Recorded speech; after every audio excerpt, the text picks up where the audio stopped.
കേരളത്തിൻ്റെ വിവിധ ഭാഗങ്ങളിൽ ഈ നവോത്ഥാന ചിന്തകളും അതിനെ തുടർന്നുണ്ടായ പരിവർത്തനവും സമൂഹത്തിനുണ്ടായ വളർച്ചയും അതിനെതിരിൽ ഉണ്ടായിട്ടുള്ള പ്രതിലോമ ശക്തികളുടെ ഏറ്റുമുട്ടലുകളും ജനങ്ങൾക്ക് നേരിട്ട് മനസ്സിലാക്കാൻ പറ്റാവുന്ന വിധത്തിൽ അതിൻ്റെ സാക്ഷികളായ ആളുകളിലൂടെ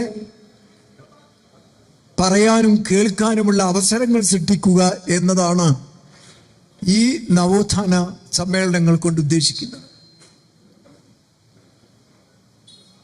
ഈ സമ്മേളനത്തിൽ പങ്കെടുത്ത മുഴുവൻ ആളുകൾക്കും ഏറെക്കുറെ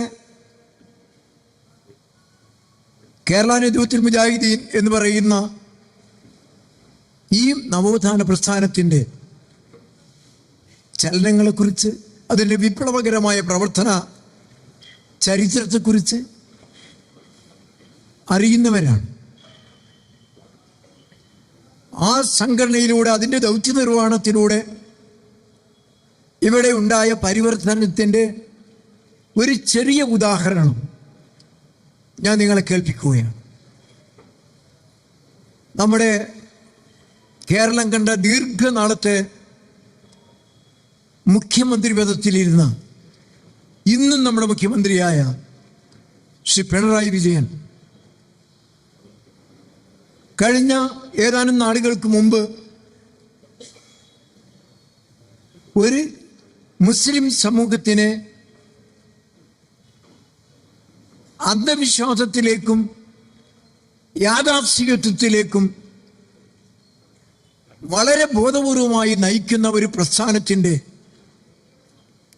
ഒരു വാർഷിക സംഗമത്തിൽ അദ്ദേഹത്തിൻ്റെ ശ്രദ്ധേയമായ ഒരു പ്രസംഗം ഞാൻ ഓർക്കുകയാണ്. നമ്മുടെ രാഷ്ട്രീയ നേതാക്കന്മാർ അവർ പ്രത്യേകിച്ചും ഔദ്യോഗിക തലങ്ങളിൽ എത്തിച്ചേരുമ്പോൾ അവർ പങ്കെടുക്കുന്ന യോഗത്തെ സംബന്ധിച്ച് മനസ്സിലാക്കുകയും പഠിക്കുകയും അതിൻ്റെ ചരിത്രപരമായ സൂചനകൾ ഓർത്തുകൊണ്ട് സംസാരിക്കുകയും ചെയ്യുക പതിവാണ്. നമ്മുടെ മുഖ്യമന്ത്രി അന്ന് വളരെ ശ്രദ്ധേയമായ ആ മർക്കസിൻ്റെ സംഗമത്തിൽ ദീർഘമായ ഒരു പ്രസംഗം ചെയ്തു. എല്ലാവരും കാതോർത്തു. അദ്ദേഹം ബോധപൂർവമാണോ അല്ലെങ്കിൽ വിമർശനാത്മകമായി അവതരിപ്പിച്ചതാണോ എന്നെനിക്കറിയില്ല. പക്ഷെ ഞാനത് തുടക്കം മുതൽ അവസാനം വരെ കേട്ടു. കേരളത്തിലുണ്ടായ മുസ്ലിം സമൂഹത്തിൻ്റെ പുരോഗമന ചിന്തയെ സംബന്ധിച്ച്, അതിൻ്റെ നവോത്ഥാന ചിന്തകളെ സംബന്ധിച്ച്, അതിന് പരിവർത്തനം ചെയ്ത പ്രസ്ഥാനത്തെ സംബന്ധിച്ച്, അതിന് കഴിഞ്ഞുപോയ നേതാക്കളെ സംബന്ധിച്ച്, ആധുനിക കാലഘട്ടത്തിൽ അതിന് തുടക്കം കുറിച്ച വക്കം മൗലവി സാഹിബിനെ കുറിച്ച്, തുടർന്നതിലെ മഹാരഥന്മാരെ കുറിച്ച് എല്ലാം അദ്ദേഹം ദീർഘമായി സംസാരിക്കുകയുണ്ടായി. അതിനെ അംഗീകരിക്കാത്ത, അതിനെ എതിർക്കുന്ന ഒരു വലിയ സംഘടിത വിഭാഗത്തിൻ്റെ യോഗത്തിലാണ് അദ്ദേഹത്തിൻ്റെ പ്രസംഗം. പക്ഷേ എന്തുകൊണ്ടോ ആ യാഥാർത്ഥ്യം അവിടെ തുറന്നു പറയാൻ അദ്ദേഹം ധൈര്യം കാണിച്ചു എന്നുള്ളതാണ് ഞാൻ മനസ്സിലാക്കുന്നത്. കാരണം പിന്നീട് അദ്ദേഹവുമായി കണ്ട സന്ദർഭങ്ങളിലും പല സംസാരങ്ങൾക്കിടയിലും എൻ്റെ എല്ലാ കാര്യങ്ങൾക്കും മുന്നിൽ നിന്നിരുന്ന നിങ്ങൾ എന്താണ് ഇതിന് ശബ്ദിക്കാത്തത് എന്ന് അദ്ദേഹം നേരിട്ട് ചോദിക്കുകയുണ്ടായി. ഞാനിത് ഒരു യാഥാർത്ഥ്യം, അതാണ് ഈ പരസ്യമായി ഇത് പറയാനുള്ള കാരണം. കേരളത്തിലുണ്ടായ പരിഷ്കരണത്തിൻ്റെ, നവോത്ഥാനത്തിൻ്റെ, വളർച്ചയുടെ, മുസ്ലിം സമൂഹത്തിലുണ്ടായ നാഗരികതയുടെ എല്ലാം അക്കമിട്ട് എണ്ണി അതിൻ്റെ പരിഷ്കർത്താക്കളെയും നേതാക്കളെയും അദ്ദേഹം എടുത്തു പറയുകയും പ്രശംസിക്കുകയും അതിലൂടെയാണ് മുസ്ലിം സമൂഹത്തിന് നവോത്ഥാനമുണ്ടായത്, പരിഷ്കരണമുണ്ടായത് എന്ന് അദ്ദേഹം സമർത്ഥിക്കുകയും ചെയ്യുകയുണ്ടായി. ഇസ്ലാഹി പ്രസ്ഥാനത്തെക്കുറിച്ചായിരുന്നു, മുജാഹിദ് പ്രസ്ഥാനത്തെക്കുറിച്ചായിരുന്നു അദ്ദേഹം പ്രസംഗിച്ചത്. അതിൻ്റെ നേതാക്കളെക്കുറിച്ചായിരുന്നു അദ്ദേഹം പ്രസംഗിച്ചത്. വക്കം മൗലവി മുതൽക്കുള്ള പരിഷ്കർത്താക്കളെക്കുറിച്ചാണ് അവർ പ്രസംഗിച്ചത്. അദ്ദേഹം അതിൻ്റെ ശക്തമായി അതിനെ പ്രതിരോധിക്കാൻ സമൂഹത്തിൽ തീവ്രമായ പരിശ്രമം നടത്തുന്ന യാഥാർത്ഥിക വിഭാഗത്തിൻ്റെ ഒരു മഹാസമ്മേളനത്തിലാണ് അദ്ദേഹം അത് അവതരിപ്പിച്ചത് എന്നുള്ളത് എന്നെ രോമാഞ്ചം കൊള്ളിപ്പിച്ചു. ബോധപൂർവമാണ് എന്ന് എനിക്ക് തോന്നുന്നു. കാരണം അദ്ദേഹത്തെ സംബന്ധിച്ചുള്ള ചിന്തിക്കുന്ന, ബുദ്ധിയുള്ള, ചരിത്രബോധമുള്ള ഒരു നേതാവ് അത് ആ സദസ്സിൽ ദീർഘമായി അത് തുറന്ന് സംസാരിച്ചപ്പോൾ അദ്ദേഹം തന്നെയാണ് മുടിയുടെ മുടിയുടെ മഹത്വങ്ങൾ പ്രകീർത്തിക്കപ്പെട്ട സന്ദർഭത്തിൽ അതൊരു ബോഡി വേസ്റ്റാണ് എന്ന് സമൂഹത്തെ ബോധവൽക്കരിച്ച മുഖ്യമന്ത്രിയാണ്. അഭിമാനത്തോടു കൂടെ ഞാൻ പറയുന്നു, അദ്ദേഹം അത് ഈ പരസ്യമായി പറയുകയുണ്ടായി. ഇത് ഞാൻ പറയുന്നത് ഇവിടെയുള്ള ബുദ്ധിജീവികളായ എല്ലാ പരിഷ്കർത്താക്കളും, എല്ലാ നേതാക്കളും, രാഷ്ട്രീയ രംഗത്താവട്ടെ മറ്റു നവോത്ഥാന ശ്രമങ്ങളിലാവട്ടെ, അവരെല്ലാം നിഷേധിക്കാതെ അംഗീകരിക്കുന്ന ഒരു കാര്യം, മുസ്ലിം സമുദായത്തിലെ നവോത്ഥാന രംഗത്ത് എല്ലാ ത്യാഗങ്ങളും കഷ്ടപ്പാടുകളും അനുഭവിച്ചുകൊണ്ട് മുന്നിൽ നടന്നത് മുജാഹിദ് പ്രസ്ഥാനമാണെന്നും അതിന് കേരളത്തിൽ ശ്രദ്ധേയമായ ചരിത്രത്തിൻ്റെ തുടക്കം കുറിച്ചത് വക്കം അബ്ദുൽ ഖാദർ മൗലവിയുടെ പ്രബോധന സംരംഭങ്ങളാണെന്നും അദ്ദേഹത്തിൻ്റെ സംരംഭങ്ങളാണെന്നും അദ്ദേഹത്തിൻ്റെ പിന്തുണയാണെന്നും എല്ലാം നമുക്കറിയാവുന്നതാണ്. ഞാനിത് സൂചിപ്പിച്ചത് മുസ്ലിം സമൂഹത്തിൻ്റെ പഴയകാല അവസ്ഥ ഇടക്കാലത്തുണ്ടായ അതിൻ്റെ ആദ്യ കാലഘട്ടമല്ല, പിന്നീട് അതിൻ്റെ വളർച്ചയുടെ കാലഘട്ടമല്ല. മനുഷ്യനെ മുഴുവൻ മനുഷ്യരായി കണ്ടുകൊണ്ട് ഉച്ചനീചത്വങ്ങൾക്കെതിരിൽ വളരെ ഉന്നതമായ മാനുഷിക മൂല്യങ്ങളെ തുറന്നു പറഞ്ഞ ആ മഹാപ്രസ്ഥാനത്തെ എല്ലാവരും സ്വാഗതം ചെയ്യുകയും സ്വീകരിക്കുകയും ചെയ്തുകൊണ്ട് കേരളത്തിലെ മതസൗഹാർദ്ദത്തിൻ്റെ രോമാഞ്ചമണിയിക്കുന്ന ചരിത്രം ഏതൊരു ചരിത്രകാരനും ഇവിടെ അനുസ്മരിച്ചതാണ്. ചില അപശബ്ദങ്ങൾ എപ്പോഴും ഉണ്ടാകും, ഏത് മുന്നേറ്റങ്ങൾക്കും ഉണ്ടാകും. ആ അപശബ്ദങ്ങൾ കേട്ട് അന്തം വിട്ടു നിൽക്കുന്ന ഒരു നേതാവിന് മുന്നോട്ട് പോകാൻ കഴിയുകയില്ല. അതിനെ അവഗണിച്ചുകൊണ്ട്, അതിനെ തൃണവൽഗണിച്ചുകൊണ്ട്, അതിനെ നേരിട്ടുകൊണ്ട് മുന്നോട്ട് പോകാൻ കഴിയുന്നവർക്കാണ് നേട്ടങ്ങൾ കൊയ്തെടുക്കാൻ കഴിയുക, പുരോഗതി ഉണ്ടാകുക. വക്കം മൗലവി സാഹിബിൻ്റെ കാലഘട്ടം, മുജാഹിദ് പ്രസ്ഥാനത്തിൻ്റെ, ഈ ഇസ്ലാഹി പ്രസ്ഥാനത്തിൻ്റെ, ഈ നവോത്ഥാന പ്രസ്ഥാനത്തിൻ്റെ പഴയകാല ചരിത്രങ്ങളെ ഞാൻ സൂചിപ്പിക്കുകയാണ്. ഇവിടുത്തെ ഹൈന്ദവ സുഹൃത്തുക്കളിൽ മഹാനായ ശ്രീനാരായണ ഗുരു എന്തൊരു പ്രവർത്തനമാണോ നടത്തിയത്, എന്തൊരു നവോത്ഥാന ചിന്തകളാണോ ഈ സമൂഹത്തിന് നൽകിയത്, ആ ഒരു കാലഘട്ടത്തിലാണ് വക്കം മൗലവി സാഹിബ് മുസ്ലിം സമുദായത്തിലെ അന്ധവിശ്വാസങ്ങൾക്കെതിരിൽ സമാന്തരമായ പ്രവർത്തനങ്ങൾ ആരംഭിക്കുകയും അവർ തമ്മിലുള്ള ആത്മാർത്ഥമായ ബന്ധം പരസ്പരം കൈമാറിയിരുന്നതും ചരിത്ര രേഖകളിലെ ശ്രദ്ധേയമായ കാര്യങ്ങളാണെന്ന് നാം ഓർക്കണം. കേരളത്തിലെ എല്ലാ സമുദായങ്ങളിലും ഒരു നൂറ്റാണ്ട് മുമ്പുണ്ടായിരുന്ന അവസ്ഥ എന്തായിരുന്നു? ജാതീയതയും വർഗീയതയും തൊട്ടുകൂടായ്മയും തീണ്ടിക്കൂടായ്മയും പരസ്പരം മനുഷ്യനെ അംഗീകരിക്കാതെ മൃഗത്തേക്കാൾ മനുഷ്യനെ മാറ്റി നിർത്തുന്ന വർണ്ണത്തിൻ്റെ, വർഗത്തിൻ്റെ, ഭാഷയുടെ വ്യത്യസ്തമായ വിവേചനങ്ങൾ കൊണ്ട് മലീമസമായ അന്തരീക്ഷമായിരുന്നു ഇത്. അതിൽ നിന്ന് രക്ഷപ്പെടുത്തി നാം ഒന്നാണ്, ഒരൊറ്റ ശരീരമാണ്, ഒരൊറ്റ രക്തമാണ് നമ്മുടെ ഇവിടെ ഓടുന്നത്. എല്ലാവരും സമന്മാരാണ്. അവരുടെ പ്രവർത്തനങ്ങൾ കൊണ്ടുള്ള വിവേചനമല്ലാതെ അവൻ്റെ ഒന്നിലും, അവനൊരു മാതാവിൻ്റെയും, ഇസ്ലാം ഇങ്ങനെയും കൂടി പറഞ്ഞു, ഒരു മാതാവിൻ്റെയും പിതാവിൻ്റെയും മക്കളാണ് ലോകത്തെ മുഴുവനുള്ളത്. അവരെല്ലാം രക്തബന്ധമുള്ളവരാണ്. ഒരാൾ മറ്റൊരാളെക്കാൾ ഒരു പ്രാധാന്യം അവർക്കില്ല. തൊലിയുടെ വർണ്ണം, വെളുത്തവനോ കറുത്തവനോ എന്ന ഉച്ച നീചത്വങ്ങൾ, അതൊന്നും ഇസ്ലാമിലില്ല. എല്ലാവരുടെയും രക്തം ഒന്നാണ്. അങ്ങനെ ഒരു മാതാവിൻ്റെയും പിതാവിൻ്റെയും മക്കൾ എന്നുള്ള നിലക്ക് രക്തബന്ധമുള്ള മനുഷ്യരാണ് എന്ന ഉദാത്തമായ ഉന്നതമായ ആശയമാണ് ജനങ്ങളുടെ മുന്നിൽ അവതരിപ്പിച്ചത്. അവിടെ വ്യത്യസ്ത അഭിപ്രായങ്ങളുണ്ടാകാം, കാഴ്ചപ്പാടുകളുണ്ടാകാം, കാലഘട്ടത്തിനനുസരിച്ചുള്ള മാറ്റങ്ങളുണ്ടാകാം, തലമുറകളിലൂടെ സ്വാഭാവികമായി ഉണ്ടായ പരിണാമ ചരിത്രങ്ങളുണ്ടാകാം, കഥകളുണ്ടാകാം.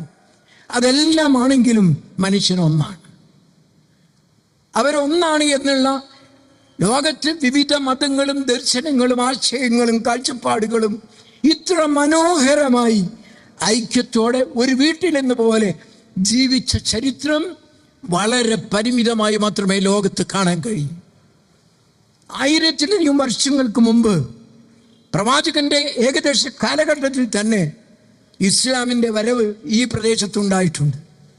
ഒരു യുദ്ധത്തിലൂടെയല്ല, ഏറ്റുമുട്ടലിലൂടെയല്ല, വർഗീയ കാഴ്ചപ്പാടോടുകൂടെയല്ല, വളരെ പരസ്പര ജീവിത ആവശ്യങ്ങൾക്ക് വേണ്ടി കച്ചവട ആവശ്യാർത്ഥം വർത്തക പ്രമുഖരായി ഈ നാട്ടിലെത്തിയ അത് എത്രയോ നൂറ്റാണ്ടുകൾക്ക് മുമ്പ്, ആയിരക്കണക്കിന് കൊല്ലങ്ങൾക്ക് മുമ്പ് അറബ് രാജ്യങ്ങളും ഇന്ത്യ രാജ്യവും നാം പ്രത്യേകിച്ച് കേരളക്കരയുമായി കടലിലൂടെയുള്ള വർത്തക പ്രമുഖരുടെ യാത്ര സാധാരണമായിരുന്നു. ആ യാത്രയിൽ ഓരോ പ്രദേശത്തുമുണ്ടായ മതപരമായ ചലനങ്ങൾ, പരിഷ്കരണ പ്രവർത്തനങ്ങൾ, നവോത്ഥാന ചിന്തകൾ, അവിടെ ഉണ്ടായിരുന്ന മറ്റു പല പരിവർത്തനങ്ങളും അത് അങ്ങോട്ടും ഇങ്ങോട്ടും സംവദിക്കാനും ആരോഗ്യകരമായി അതിനെക്കുറിച്ച് പഠിക്കാനുമുള്ള അവസരമുണ്ടായി. അങ്ങനെയാണ് കേരളത്തിലെ നമ്മുടെ മുൻഗാമികളിൽ ചിലരെങ്കിലും ഈ ആദർശത്തെ ഉൾക്കൊള്ളാനും അവർ മതപരമായ മാറ്റം ഉണ്ടാവുകയും ചെയ്തു. ആ മതപരമായ വിശ്വാസങ്ങളിലെ മാറ്റം അവര് ഇന്ത്യക്കാരല്ലാതാകുന്നില്ല. അവരുടെ ഭക്ഷണ സമ്പ്രദായത്തിൽ മാറ്റം വന്നിട്ടില്ല, അവരുടെ വസ്ത്ര സമ്പ്രദായത്തിൽ മാറ്റം വന്നിട്ടില്ല, അവരുടെ ബിസിനസ്സുകളിൽ മാറ്റം വന്നിട്ടില്ല. എല്ലാറ്റിലും ഒന്നായിരുന്നുകൊണ്ട് നമ്മുടെ കോഴിക്കോട് വളരെ പ്രസിദ്ധമായ തെരുവീതികൾ, പഴയ കാല ചരിത്രത്തിൻ്റെ വളരെ വെളിച്ചമുള്ള രേഖയായി നിൽക്കുന്ന കോഴിക്കോട് വലിയങ്ങാടി പോലെയുള്ള പ്രദേശത്ത് അക്കാലം മുതൽക്ക് നിലവിലിരിക്കുന്ന സൗഹൃദവും ഗുജറാത്തിൽ വന്ന സെട്ടുമാരും ഇവിടെയുള്ള കച്ചവടക്കാരും വിവിധ മതങ്ങളിലുള്ള പുരോഹിതന്മാരും നേതാക്കളും എല്ലാവരും നിറഞ്ഞു നിൽക്കുന്ന ഒരു തെരുവാണ് നമ്മുടെ വലിയങ്ങാടി എന്ന് ഇന്ന് അറിയപ്പെടുന്ന ആ പ്രദേശം. അറബിക്കടലിൻ്റെ തീരത്ത് നടന്നുകൊണ്ടിരുന്ന വിഖ്യാതമായ വാണിജ്യ കേന്ദ്രങ്ങൾ അവിടെ മതസൗഹാർദ്ദത്തിൻ്റെ കേന്ദ്രമായിരുന്നു. ഒരു അല്ലലും അലട്ടുമില്ലാതെ, പരസ്പര വിമർശനമില്ലാതെ, എതിർപ്പില്ലാതെ ഒറ്റ മെയ്യോടെ ജീവിച്ച ചരിത്രമാണ് കോഴിക്കോട്ടെ വർത്തക സംഘത്തിനുണ്ടായത്. കച്ചവടക്കാരിലൂടെയാണ് ജീവിതം മറ്റുള്ളവർ മനസ്സിലാക്കിയത്. അറബികളിൽ വന്ന മാറ്റം ഈ കച്ചവടക്കാരിലൂടെയാണ്. അവരിലുണ്ടായ ആദർശമാറ്റവും അവരുടെ ജീവിതശൈലി മാറ്റങ്ങളും ഇവർ തിരിച്ചറിഞ്ഞത്. അവരെ സ്വാഗതം ചെയ്തു എന്ന് മാത്രമല്ല, അന്നത്തെ സാമൂതിരി രാജാവ്, ഇവിടുത്തെ ഭരണാധികാരി ഇവർക്ക് ആതിഥേയത്വം നൽകി. എല്ലാ തരത്തിലും അവർക്ക് കുടുംബജീവിതം അടക്കം നൽകി. രാജകുടുംബങ്ങളിൽ നിന്ന് അവർക്ക് വിവാഹം കഴിച്ചു കൊടുത്തു. വിവാഹ ബന്ധത്തിലൂടെ ഈ രണ്ട് സംസ്കാരങ്ങൾ കൂടിച്ചേർന്നു. ഐക്യത്തോടെ, യോജിപ്പോടെ, ആദരവോടെ പള്ളിയിലെ ബാങ്കുവിളികളും ക്ഷേത്രങ്ങളിലെ അമ്പലങ്ങളിലെ ശംഖുവിളികളും എല്ലാം ആദരവോടെ, ബഹുമാനത്തോടെ കേൾക്കുന്ന ഒരു സമൂഹം ഇവിടെ ഉണ്ടായി. ലോകത്ത് തന്നെ മാതൃകയോടുകൂടെ ജീവിച്ച ഒരു സമൂഹമാണ്, അതിൻ്റെ പിൻഗാമികളാണ് കോഴിക്കോട് പോലെയുള്ള നഗരങ്ങളിൽ ഇന്നും ജീവിക്കുന്നത്. എത്ര അപക്വമായ വർഗീയ ചിന്തകൾ ആര് പ്രകടിപ്പിച്ചാലും അതൊന്നും ഉൾക്കൊള്ളാൻ കോഴിക്കോട്ടെ കച്ചവടക്കാർ, മലബാറിലെ കച്ചവടക്കാർ, കേരളത്തിലെ കച്ചവടക്കാർ, ഇന്ത്യയിലെ പ്രമുഖരായ സമൂഹങ്ങൾ ഒന്നും അവർ കക്ഷിത്വം ചേരാതെ ഇന്ത്യക്കാർ എന്നുള്ള നിലക്ക് ഈ രാജ്യത്തിൻ്റെ രക്ഷയ്ക്ക് വേണ്ടി ഒന്നിച്ചു നിന്ന് പൊരുതിയ ചരിത്രമാണ് ഇന്ത്യയുടെ സ്വാതന്ത്ര്യ സമരം മാത്രമല്ല, അതിൻ്റെയും എത്രയോ മുമ്പ് ഉണ്ടായ എല്ലാ സാമൂഹ്യ ദ്രോഹികൾക്കുമെതിരെയുള്ള കൂട്ടായ്മ അത്ര മനോഹരമായിരുന്നു. ഞാൻ ദീർഘമായി സംസാരിക്കുന്നില്ല. ലോകത്ത് വിവിധ മതങ്ങളും ദർശനങ്ങളും ആശയങ്ങളും എത്ര ആരോഗ്യകരമായ കുടുംബ സംവിധാനം ഉണ്ടാക്കാൻ കഴിയും, ബന്ധങ്ങൾ ഉണ്ടാക്കാൻ കഴിയും, സ്നേഹബന്ധങ്ങൾ ഉണ്ടാക്കാൻ കഴിയും എന്നുള്ളതിൻ്റെ ഏറ്റവും ഉത്തമമായ മാതൃകയാണ് ഇന്ത്യയിലെ, കേരളത്തിലെ, മലബാറിലെ, കോഴിക്കോട്ടെ വർത്തക പ്രമുഖർ ലോകത്തിന് കാണിച്ചു കൊടുത്തത്. ഇത് ദീർഘമായി സംസാരിക്കേണ്ട കാര്യമാണ്, വിവരിക്കേണ്ട കാര്യമാണ്. ഇന്ന് പ്രത്യേകിച്ചും എന്തിനും ഏതിനും പേരുകൾ നോക്കി നടക്കുകയാണ്. ഒരു മദ്യപാനിയെ കിട്ടിയാൽ ആ മദ്യപാനി ഏത് സമുദായത്തിൻ്റെ പേരാണ് സ്വീകരിച്ചിരിക്കുന്നത് എന്ന് നോക്കി വിമർശിക്കുകയും അനുകൂലിക്കുകയും പ്രതിരോധിക്കുകയും ചെയ്യുന്ന വളരെ തരം താഴ്ന്ന, വളരെ ഇകഴ്ത്തപ്പെടേണ്ട ഒരു സംസ്കാരം അറിയാതെ നമ്മുടെ ഇടയിലേക്ക് കടന്നു വരുന്നുണ്ട്. മനുഷ്യനെ നശിപ്പിക്കുന്ന തിന്മയാണ് ലഹരി സാധനങ്ങൾ. ആ ലഹരിക്കെതിരിൽ പടപൊരുതുക എന്നല്ലാതെ ലഹരി ബാധിച്ച ആളുകളുടെ എണ്ണം നോക്കുകയും അവരുടെ മതങ്ങൾ ഏതാണെന്ന് നോക്കുകയും ചെയ്യുന്ന ക്രൂരമായ വിലയിരുത്തൽ ലോക ചരിത്രത്തിൽ തുല്യതയില്ലാത്തതാണ്. അതാണ് ഇവിടെ കാണുന്നത്. നമ്മുടെ മലപ്പുറം ജില്ലയെ സംബന്ധിച്ച് തന്നെ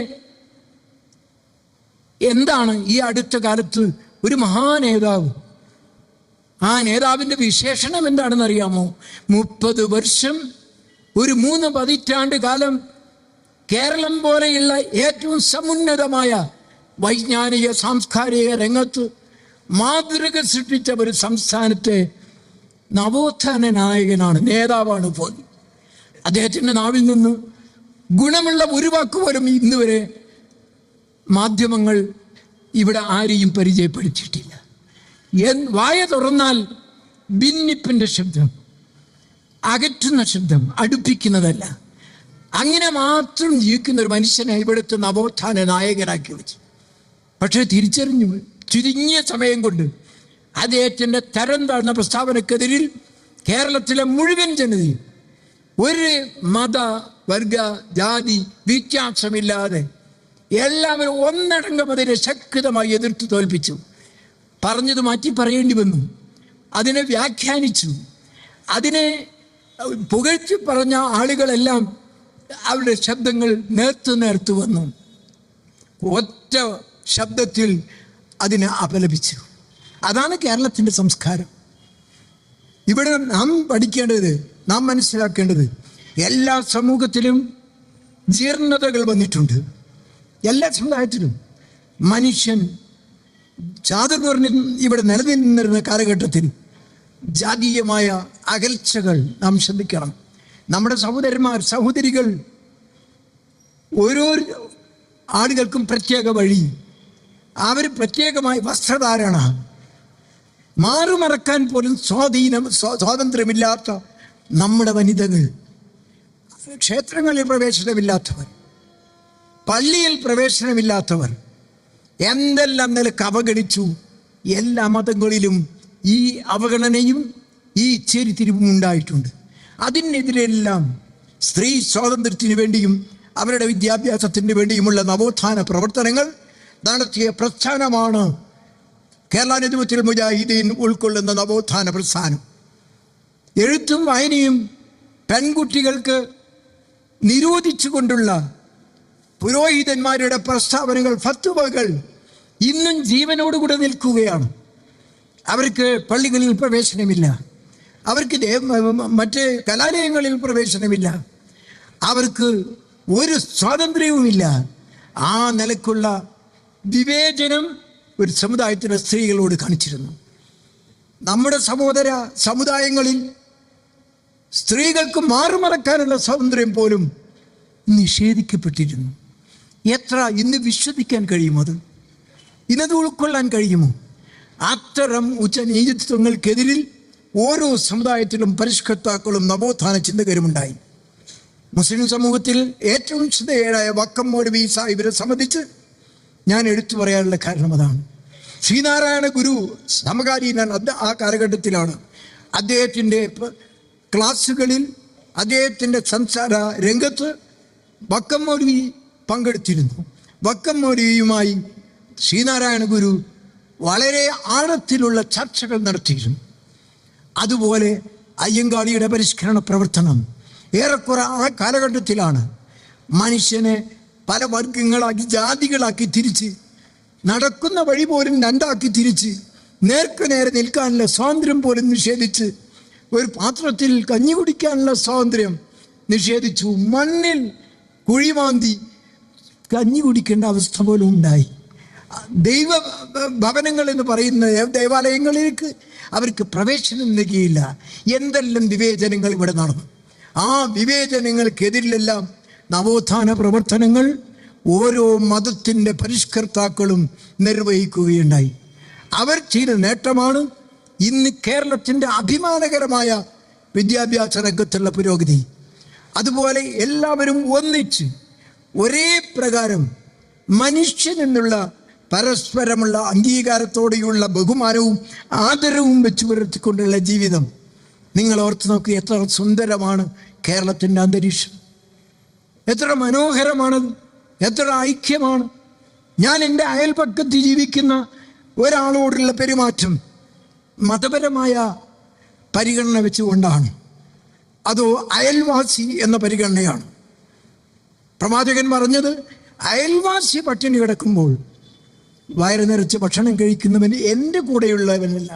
അവിടെ മതം പറഞ്ഞിട്ടില്ല, അവിടെ യാതൊരു വിവേചനവും പറഞ്ഞിട്ടില്ല.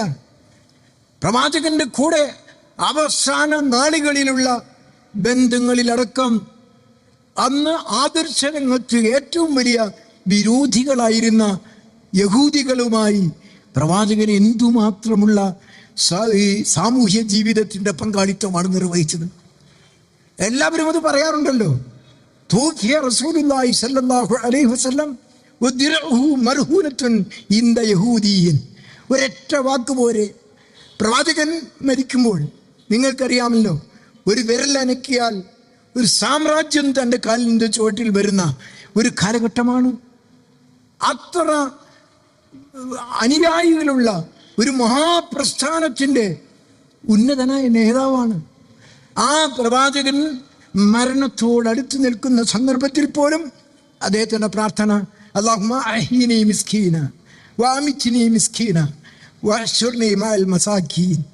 ലോകത്ത് സ്വർണ്ണലിപികളിൽ എഴുതി വെക്കേണ്ട, കവലകളിൽ എഴുതി വെക്കേണ്ട ഒരു വാക്യമാണിത്.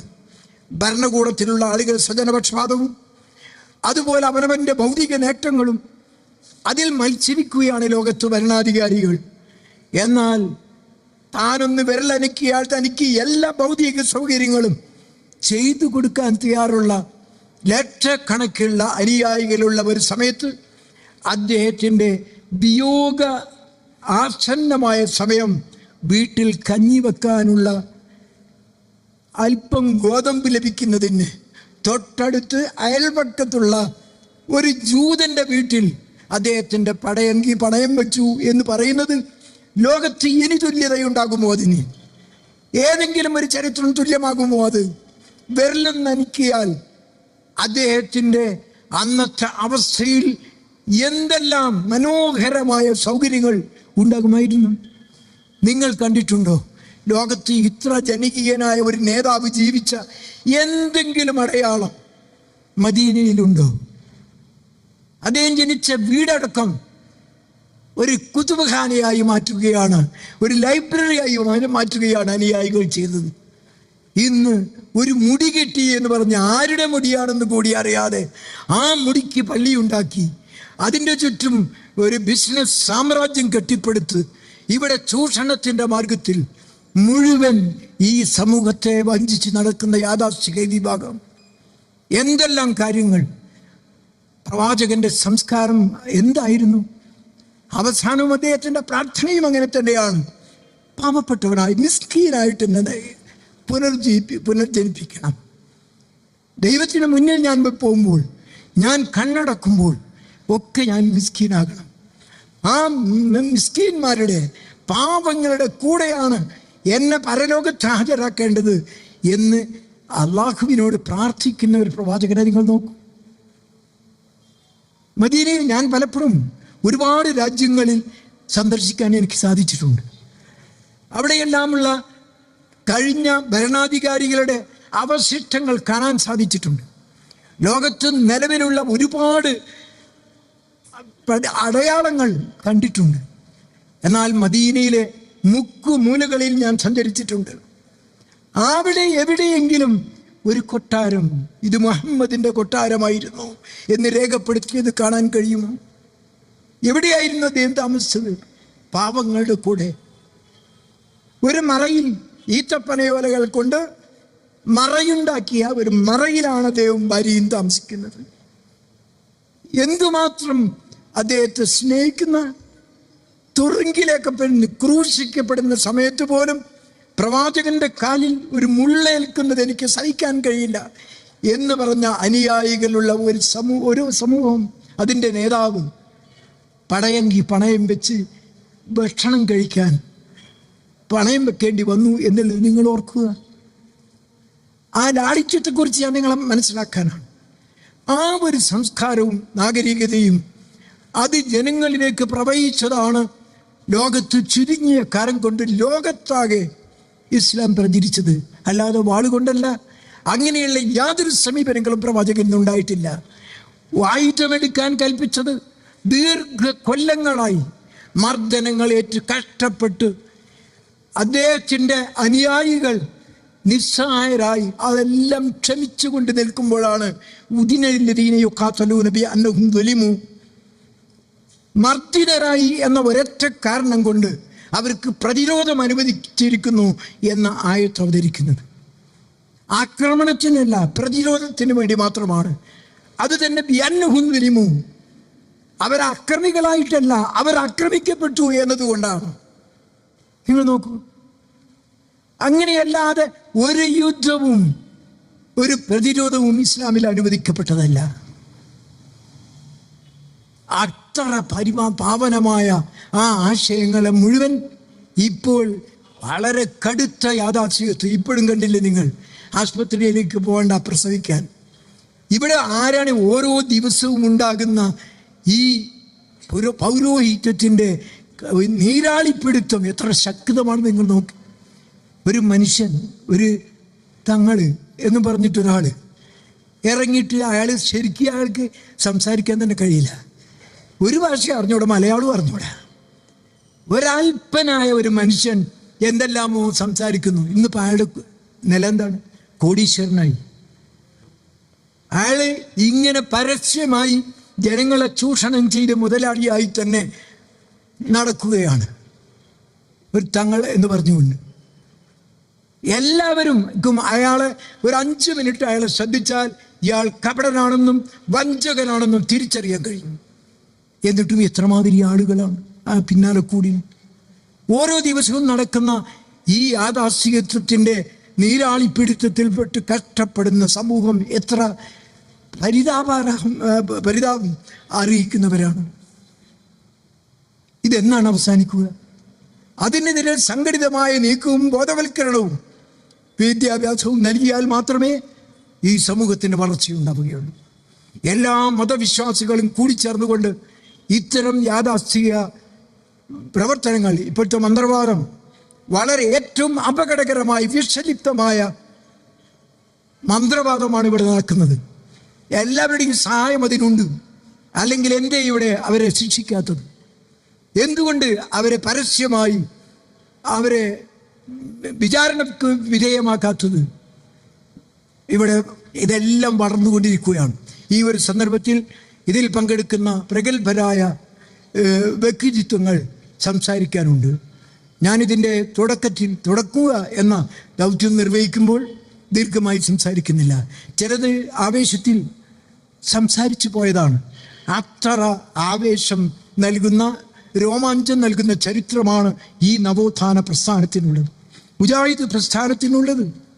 ആ പ്രസ്ഥാനം ഇല്ലായിരുന്നുവെങ്കിൽ ഇന്നത്തെ മുസ്ലിം സമൂഹത്തിൻ്റെ അവസ്ഥ എന്താകുമായിരുന്നു എന്ന് നാം ആലോചിക്കണം. അതുകൊണ്ട് ഇതിൻ്റെ പ്രവർത്തനം അവസാനിപ്പിക്കാനില്ല, തുടരാൻ, കൂടുതൽ ശക്തിയോടുകൂടെ മുന്നോട്ട് കൊണ്ടുപോകാൻ എല്ലാവരും പിന്തുണക്കണം. ഇപ്പോൾ തന്നെ നിങ്ങൾ കണ്ടില്ലേ, നമുക്ക് എതിരിൽ രൂപീകരിക്കപ്പെട്ട നമ്മളെ എതിർക്കാനെന്ന് പറഞ്ഞുകൊണ്ടുണ്ടാക്കിയ സംഘടനകളിൽ ഭിന്നിപ്പും പിളർപ്പും വരികയാണ്. എന്താണ് കാരണമെന്ന് അന്വേഷിച്ചപ്പോൾ മുജാഹിദ് പ്രസ്ഥാനത്തിൻ്റെ ആശയങ്ങൾ അതിലേക്ക് കടന്നുകൂടിയിട്ടുണ്ടെന്നും അവിടുത്തെ പണ്ഡിതന്മാരെ സ്വാധീനിച്ചിട്ടുണ്ടെന്നുമാണ് പരസ്യമായി പ്രഖ്യാപിക്കുന്നത്. എന്തൊരു അനുഗ്രഹമാണ് ദൈവികമായി ലഭിക്കുന്നത്. ഞങ്ങളൊന്നും പ്രസംഗിക്കാതെ ബോധവൽക്കരണം നടത്താതെ തന്നെ മുജാഹിദ് പ്രസ്ഥാനത്തിൻ്റെ പണ്ഡിതന്മാർ, ഉന്നതന്മാർ, ചിന്തകന്മാർ അവരുടെ സ്ഥാപനങ്ങളുടെ നേതൃത്വത്തിലേക്കും അവരുടെ കുട്ടികളുടെ അധ്യാപകർ എന്നുള്ള നിലക്കുള്ള ഗുരുനാഥന്മാർ എന്നുള്ള നിലക്ക് ഇന്നും നൂറുകണക്കിൽ സ്ഥാപനങ്ങളിൽ എത്തി നിൽക്കുന്നു എന്ന് പരസ്യമായി പറയുന്നിടത്തെത്തില്ലേ? ഏതായാലും അല്ലാഹുവിനെ സ്തുതിക്കുക. എല്ലാ സമുദായങ്ങളിലും, മുസ്ലിങ്ങളിൽ മാത്രമല്ല എല്ലാ സമുദായങ്ങളിലും ഈ നവോത്ഥാന പ്രവർത്തനങ്ങൾ നടന്നിട്ടുണ്ട്. അതിന് പിന്തുണ നൽകേണ്ടത് രാഷ്ട്രത്തിൻ്റെ, സമൂഹത്തിൻ്റെ എല്ലാം ബാധ്യതയാണ് എന്ന് ഓർമ്മപ്പെടുത്തുകയും ചരിത്രം വികലമാക്കപ്പെടുന്ന ഈ സന്ദർഭത്തിൽ ശുദ്ധമായ ചരിത്രത്തിൻ്റെ അതിനെ നേരിട്ട് മനസ്സിലാക്കാനും അറിയാനും അത് പകർന്നു കൊടുക്കാനും നാം തയ്യാറാകണം. ചരിത്രത്തിലെ മായം ചേർക്കലാണ് ഏറ്റവും അപകടകരമായ വസ്തുത എന്ന് സമൂഹത്തെ ബോധവൽക്കരിക്കാനും ഇത്തരം ശ്രമങ്ങൾ ആവശ്യമാണ്. മുജാഹിദ് പ്രസ്ഥാനത്തിൻ്റെ ഈ നിലക്കുള്ള ഈ അവസ്ഥയിലുള്ള പ്രവർത്തനത്തിന് എല്ലാ മംഗളങ്ങളും എല്ലാ ആദരവുകളും എല്ലാ പവിത്രമായ അതിൻ്റെ സ്വഭാവവും നിലനിർത്തിക്കൊണ്ട് മുന്നേറണമെന്ന് അഭ്യർത്ഥിച്ചുകൊണ്ട് അത് ഉൾക്കൊള്ളണമെന്ന് ആഗ്രഹിച്ചുകൊണ്ട് ഞാൻ എൻ്റെ വാക്കുകൾ അവസാനിപ്പിക്കുന്നു. വആഖിർ ദഅവാനാ അൽഹംദുലില്ലാഹി റബ്ബിൽ ആലമീൻ. അസ്സലാമു അലൈക്കും വറഹ്മത്തുള്ളാഹി വബറകാതുഹു.